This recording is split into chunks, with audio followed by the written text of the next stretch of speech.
Gimana gimana? Jadi jadi biarkan saya sampaikan selesai dulu, baru Siap. di cut lah. Jangan kita diskusi seperti kayak berdebat, nggak bagus itu, ya. Oke, lanjut. Oke, jadi kematian itu tidak ada rancangan siapa-siapa di situ, ya. Yang menyampaikan bahwa anak manusia harus disalibkan itu Yesus sendiri, ya. Jadi Yesus itu datang sebenarnya adalah tujuannya membawa kehidupan. Tetapi karena Yesus datang membawa kehidupan itu ditolak sendiri oleh bangsa pilihannya itu bangsa Yahudi, ya. Karena yang kalau mau dilihat kenapa sampai kita ini sebenarnya sudah mati tapi masih mewarisi yang mewarisi kematian itu dari sejak zaman Adam. Tapi melalui kehidupan kematian Yesus kita kedatangan Yesus itu kita mendapatkan kehidupan melalui Yesus Kristus. Tetapi Yesus Kristus datang ke dunia ternyata ditolak oleh bangsa pilihannya sendiri, yaitu bangsa Yahudi. Makanya keselamatan itu tidak lagi menjadi milik bangsa Yahudi saja, tetapi sudah menjadi milik semua bangsa. Harusnya kita bersyukur karena batu penjuru itu telah dibuang oleh pemiliknya sebenarnya, ya. Maka maka berbicara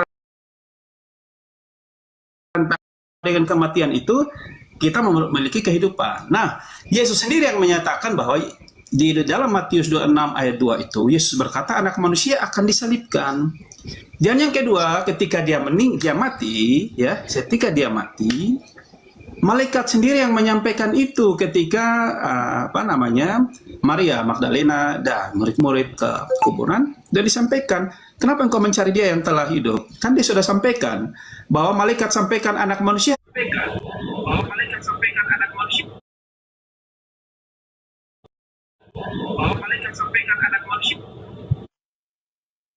yang besar, bukan manusia yang ngomong. Tuhan Yesus sendiri kan malaikat bahwa anak manusia itu harus dikatakan orang berdosa dan disalibkan. Jadi tidak ada karya iblis keterlibatan itu di dalam untuk memeti dia. Iblis mencuri kesempatan itu karena di dalam Matius 13 ayat 19 itu dia bilang begini, setiap orang yang tidak mengerti tentang kerajaan surga, si jahat itu berbicara si iblis, ya, si jahat akan merampas yang ditaburkan di dalam hati mereka. Makanya mereka menjual Yesus. Si Yudas itu menjual Yesus karena si jahat menguasai hati mereka. Makanya mereka menjual Yesus. Maka Yesus disalibkan. Jadi apakah ada jasa iblis dalam? Tidak. Iblis menggunakan kesempatan itu untuk hal itu dikabulkan. Ya, maka terjadilah. Dan di situ Yesus sendiri sudah menyampaikan bahwa anak manusia harus diserahkan ke tangan orang berdosa dan disalibkan. Dan yang kedua, malaikat pada waktu kematian dan kebangkitan Yesus sendiri menyatakan, malaikat sendiri menyatakan bahwa anak manusia telah diserahkan ke tangan orang berdosa dan disalibkan. Nah, kalau bicara tentang selanjutnya dari kematian itu Yesus menampakkan dirinya, nanti Bang Suma akan menolak lagi karena Bang Suma selalu menentang itu, bahwa Bang Suma percaya hanya sebelum kematian Yesus, tapi setelah kematian Yesus Bang Suma tidak percaya lagi. Itu yang menjadi masalahnya. Kalau mau bicara tentang apakah Yesus itu hidup atau dia mati terus ataukah dia tidak pernah mati, malaikat sendiri yang menyampaikan itu. Dan semua orang di dunia ini merayakan itu, kebangkitan dan kematiannya, kematian dan kebangkitannya. Terus kita mau percaya yang mana? Apakah tidak percaya sejarah? Sudah sampai sekian ribu tahun ini kita masih menjalankan ibadah itu, ya. Dari hari Jumat Agung, kematian Kristus, hari Minggu adalah kebangkitannya, gitulah. Jadi 3 hari, dan di dalam Alkitab sendiri menyatakan itu bahwa Yesus akan tinggal di dalam rahim bumi, ya. Tinggal 3 malam, 3 hari 3 malam. Itu ada di Matius 12 ayat 40. Dan itu sudah ada di dalam Alkitab, tetapi semua orang menolak itu, tidak mau percaya bahwa yang mati itu bukan Yesus. Ya, tetapi orang Kristen itu bersyukur bahwa salib itu adalah kekuatan Allah. Karena salib itulah yang membuat kita menjadi merdeka dan menjadi selamat. Kenapa? Karena dengan kematian Kristus, setiap orang yang percaya kepadanya tidak akan binasa, melainkan beroleh hidup yang kekal. Ya, maka Yesus sendiri yang bilang bahwa dengan matinya sebagai manusia, ia telah membatalkan hukum Taurat dan untuk mendamaikan keduanya di dalam satu tubuh. dengan Allah oleh salib. Itu silakan baca di Efesus 2 ayat 15 sampai ayat 22. Itu sudah menjelaskan semuanya. Jadi kalau kita terus menolak Yesus, saya hanya mau sampaikan begini, bahwa kita tidak akan mendapat tempat di sana, ya. Karena apa? Yesus sendiri, ini Yesus yang bilang, ya. Yesus sendiri yang bilang, aku bukan dari dunia, aku telah turun dari surga, ya. Itu di Yohanes 6 ayat, tapi Bang Suma tidak percaya ayat ini, itu yang sulit, ya. Yohanes 6 ayat 38, aku bukan dari dunia, turun dari surga. Itu kata Yesus loh. Yesus yang bilang. Jika kamu tidak percaya, akulah dia. Yesus yang bilang lagi di Yohanes 8 ayat 24. Jika kamu tidak percaya, akulah dia. Kamu akan mati dalam dosamu. Itulah. Ya. Yohanes 8:28. Apabila kamu meninggikan anak manusia, baru kamu tahu, akulah dia. Itu kata-kata siapa? Tuhan sendiri yang bilang. Jadi saya hanya mau sampaikan itu, bahwa jangan kita ragu soal yang namanya Yesus itu adalah sebagai batu penjuru dan penembus dosa. Karena itu semua tertulis dalam Alkitab. Begitu Bang Suma, ya. Untuk sementara silakan Bang Suma, biar ada kesempatan buat Bang Suma, silakan mengkantarnya. Terima kasih Bang Suma. Oke. Baik. Jadi yang pertama, ketika saudara mengatakan tidak ada rencana, itu Anda membantah dalil kitab Anda sendiri. Iblis berencana, punya rencana, punya tujuan. Iblis ini punya rencana, punya tujuan. Ketika iblis tidak berhasil mengajak Yesus untuk menuhankan dirinya, karena apabila Yesus jatuh pada pencobaan menyembah Yesus, menyembah iblis, maka seluruh muridnya, seluruh dunia akan menyembah kepada iblis. Andai saja Yesus jatuh pada saat pencobaan di dalam Lukas 4 nomor 7. Kalau engkau menyembah aku Yesus, maka segala kuasa dunia akan aku berikan kepadamu, sebab aku berkuasa memberikan kepada siapapun yang aku kehendaki. Endingnya di nomor 13, iblis tidak berhasil. Maka iblis mundur dan menunggu waktu yang baik. Jadi mundur iblis bukan berhenti. Karena iblis tidak berhasil membuat Yesus menuhankan dirinya, karena Yesus ini berpengaruh. Ketika Yesus mengatakan sembah A, maka orang-orang akan menyembah A. Ketika orang-orang menyembah B, maka orang akan menyembah B. Ketika Yesus mengatakan sembahlah aku, maka semua manusia akan menyembah Yesus. Maka iblis ingin menjadikan Yesus ini sebagai nabi kepada manusia, agar Yesus mengajarkan menyembah kepada iblis. Berhasil enggak? Enggak berhasil. Upaya iblis berikutnya berlanjut sesuai dengan pengakuan di dalam Lukas 4 nomor 13. Iblis mundur dan menunggu waktu yang tepat. Catat itu. Waktu tepat mana? Nah, kita masuk ke dalam rangkaian. Ketika Yesus mengajar di bait suci, datanglah imam kepala dan juga algojo-algojonya. Kata Yesus, sangkamu aku ini penyamun, sampai engkau ingin menangkap aku. Kalian datang membawa pedang dan pentungan. Padahal setiap saat kamu bersama dengan aku di bait suci mengajar, tapi kau tidak menangkap aku. Tetapi waktumu sudah tiba dan kuasa kegelapan. Tuh, catat itu. Kuasa kegelapan. Apa kuasa kegelapan itu? Upaya membunuh Yesus. Kuasa kegelapan adalah upaya membunuh Yesus. Itu adalah kuasa kegelapan. Lalu ketika kita melihat dalam Yohanes 13 nomor 2, mereka sedang makan bersama dan iblis telah membisikkan rencana. Jadi iblis punya rencana. Apa rencana iblis? Dibisikkan ke Yudas. Salah satunya adalah mengkhianati Yudas. Setelah mengkhianat apalagi? Selesai sampai situ? Enggak. Menunjukkan tempat persembunyian Yesus. Jadi penyaliban itu adalah rencana-rencana iblis. Berhasil kagak terjadi penyaliban? Berhasil, ada penyaliban. Sekarang permasalahannya adalah ketika saudara-saudara kami mengatakan, oh, penyaliban itu bukan rencana iblis. Kata siapa? Yohanes 13 nomor 2, rencana iblis. Itu tidak bisa dipungkiri.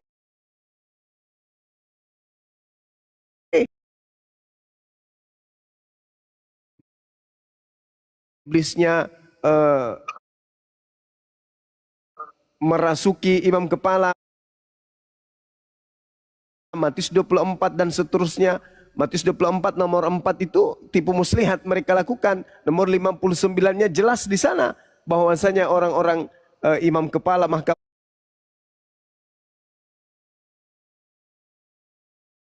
agama bersepakat, berunding mereka berencana untuk melakukan pembunuhan terhadap Yesus. Coba Anda baca data nomor 59. Apa yang diterangkan di sana? Orang-orang yang ada yang punya kuasa wewenang itu berencana untuk menghabisi Yesus. Dikatakan begini, imam kepala malah seluruh mahkamah agama mencari kesaksian palsu terhadap Yesus supaya Yesus dapat dihukum mati. Itu data. Artinya rencana-rencana ini sudah dari awal mereka menginginkan kematian Yesus. Data 4-nya diterangkan bahwasanya mereka berunding. Jadi mereka berencana dan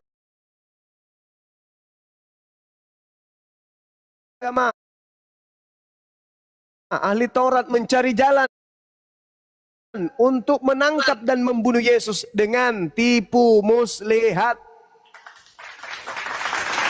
Tipu muslihat, kesaksian palsu, rencana-rencana iblis, semua menyatu untuk apa?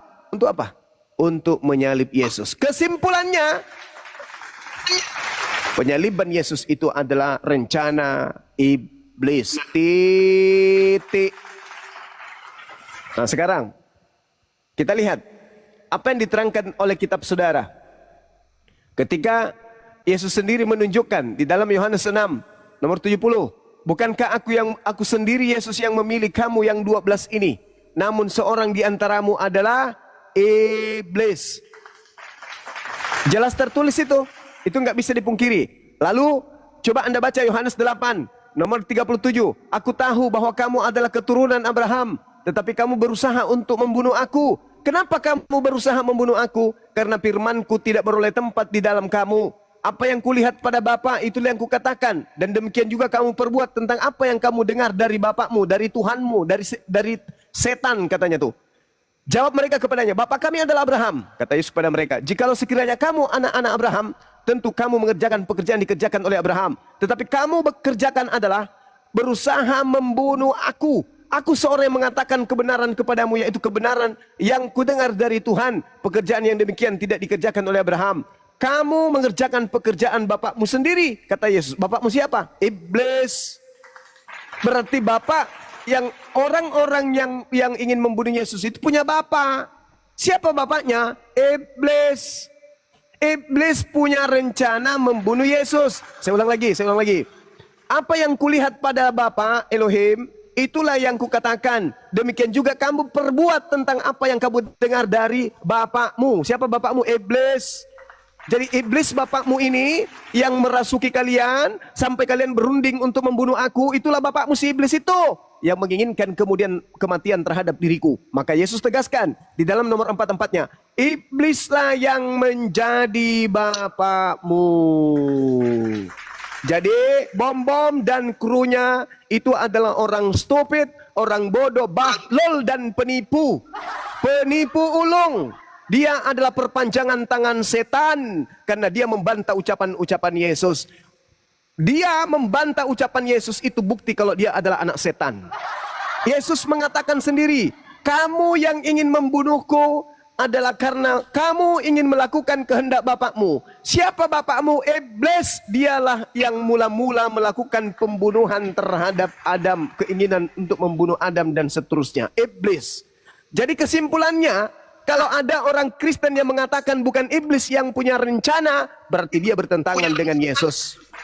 Yesus sendiri mengatakan, kamu ingin melakukan pekerjaan bapakmu, yaitu membunuh aku. Bapakmu siapa? Yesus terangkan, bapakmu iblis. Berarti adanya rancangan ingin membunuh Yesus itu berasal dari bapak iblis. Maka anak-anak atau orang-orang yang ingin membunuh Yesus itu adalah anak-anak iblis. Begitu juga orang Kristen hari ini yang menginginkan kematian terhadap Yesus demi dosa-dosa mereka, maka Kristen sama dengan anak iblis berdasarkan dalil.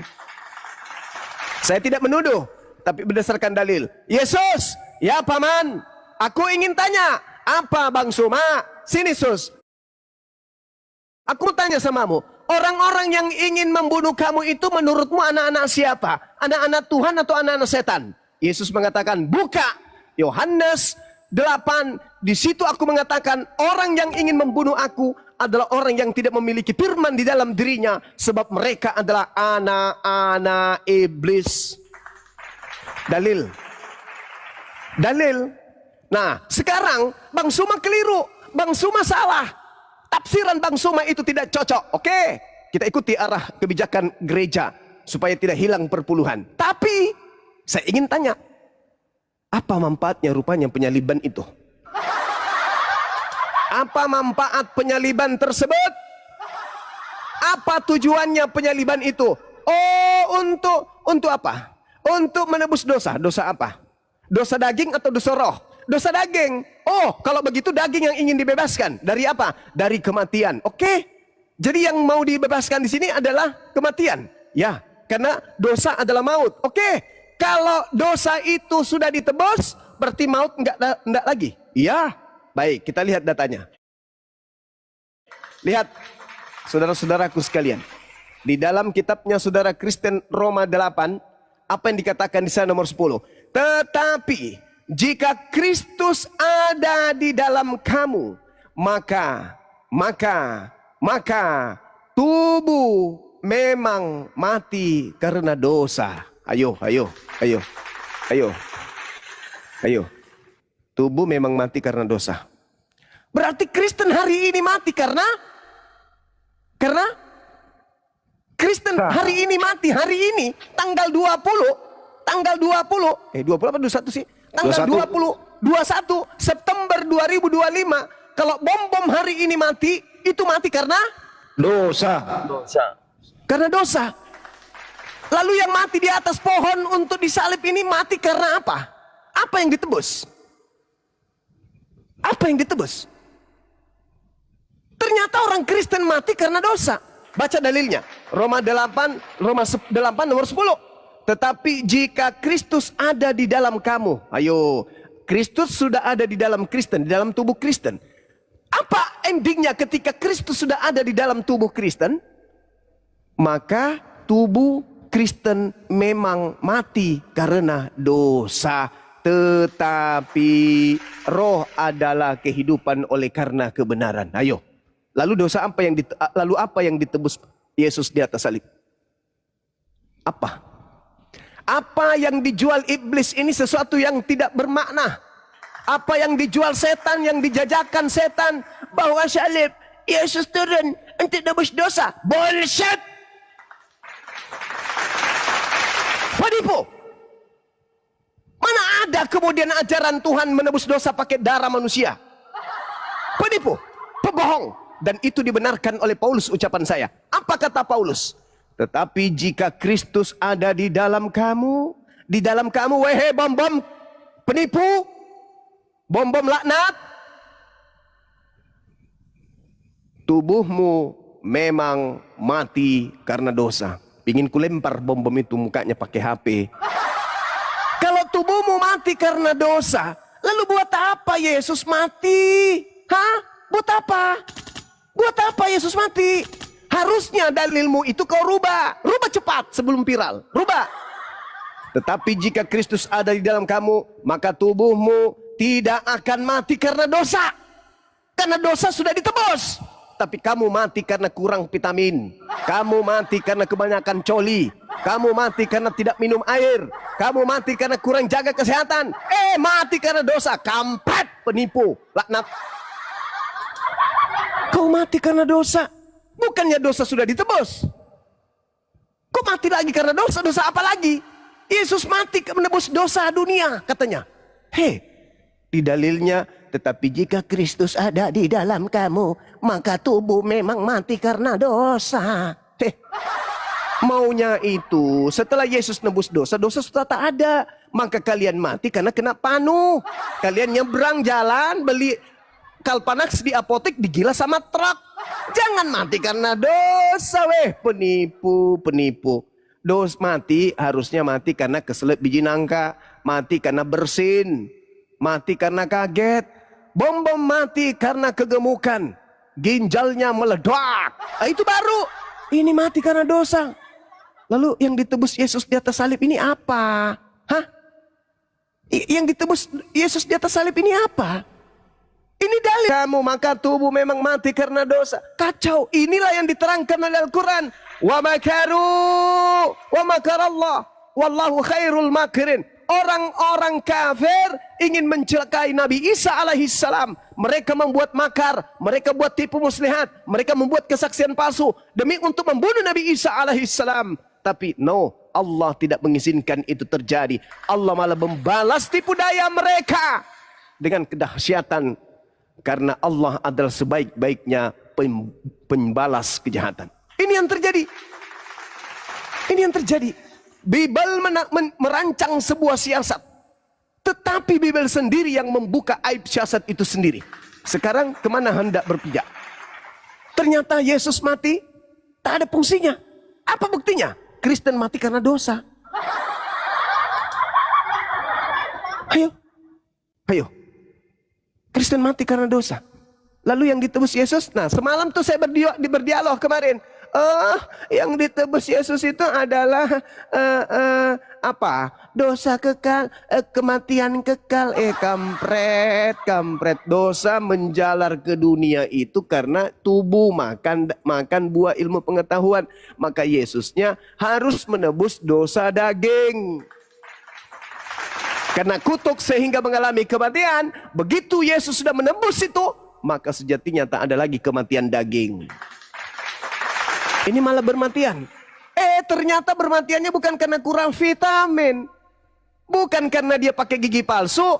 Dia makan bakso, gigi palsunya yang ditelan mengganjal di jantung. Bukan, tapi karena dosa. Alamak. Inilah saudara-saudaraku, kalimat terakhir dari sesi ini. Kenapa Kristen itu ngotot? Kenapa saudara-saudara Kristen ngotot mengatakan aku yang paling benar, agamaku pasti benar, aku pasti mati masuk surga? Karena terlanjur Kristen. Tanpa belajar Bible.